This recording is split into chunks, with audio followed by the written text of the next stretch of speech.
Hello Malam Awalu, ga nan tawowa wallahi da tantan nake jiran babur mai kafa uku. Insha Allah. Dan Allah dan annabi ku jira ni. Inna lillahi wa inna ilaihi. Dan annabi ku jira ni.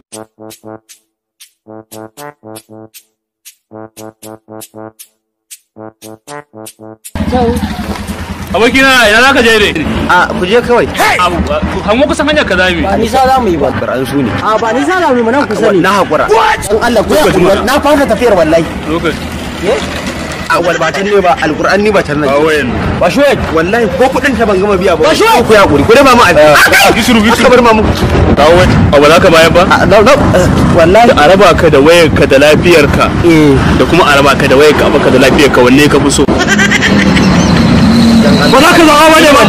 Kowanne ba na so in dai so na ne. Ba ka san duka kowanne. To shikenan. Dan Allah da ba sar kamar tare miki. Wallahi wayannan ko kudin da ban gama biya ba. Na rantsi da Allah in ka sake magana in ba sai na huda ma wukan nan a ciki ta bullo ta bayan ka baka ce ba ne ba. Wallahi in kace nan da kwana uku makan ne magana wallahi ina da bazai. To ba sar kamar tare miki ka ba sar kamar tare miki. Yi wani wurin. Na ran yi.